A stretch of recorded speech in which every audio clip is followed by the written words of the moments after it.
বরেন্দ্রর মাঠে এখন চারিদিকে সোনালী সমারোহ। পাকা ধানের শীষে ভরে ওঠা মাঠ থেকে ভেসে আসছে মৌ মৌ ঘ্রাণ। কৃষক কিষানির ব্যস্ততা বেড়েছে। এই নতুন ধান দিয়ে ঘরে ঘরে তৈরি হয় বাহারি পিঠা পায়েস। অগ্রহায়ণের প্রথম দিনটিতে প্রতিটি ঘরেই যেন থাকে আলাদা আনন্দ। খেজুর গাছের রস নামানোর ভোরের দৃশ্য, আর সেই রস দিয়ে তৈরি পায়েস ও পিঠা বাঙালির জীবনের চিরচেনা শিকড়ের উষ্ণতা আবারও ছড়িয়ে দেয় প্রতিটি পরিবারে।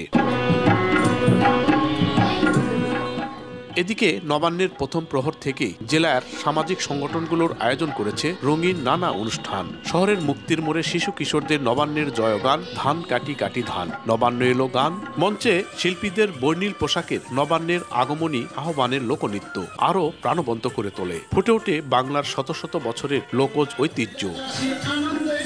কৃষি নির্ভর বরেন্দ্র জনপদের মানুষ এই দিনটির অপেক্ষায় থাকে বছর জুড়ে। নতুন ধানকে ঘিরে গড়ে ওঠা উৎসবের আবহ শুধু আনন্দ নয়, এটি প্রজন্ম থেকে প্রজন্মের বয়ে চলা বাংলার শিকড়।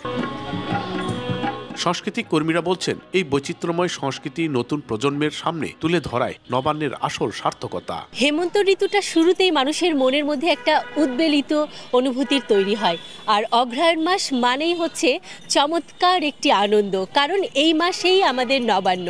এবং যেহেতু নওগাঁ একটি কৃষিপ্রধান অঞ্চল, সেখানের মানুষের জন্য নবান্ন আরও বেশি আনন্দের। আমরা নতুন ধানের ভাত খাবো, পিঠা খাবো, পিঠা পায়েস পুলি, এবং আমরা সাংস্কৃতিক কর্মী।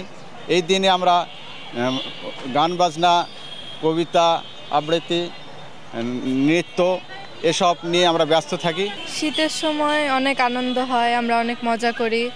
আমরা খেজুরের রস খাই, অনেক পিঠাপুলি, নানা রকম পিঠাপুলি খাই।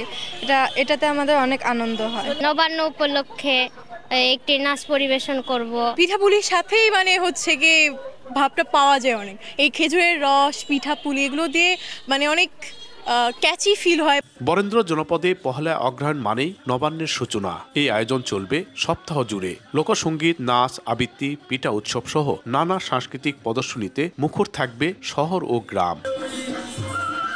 এমআর রকি, সময় সংবাদ, নওগাঁ।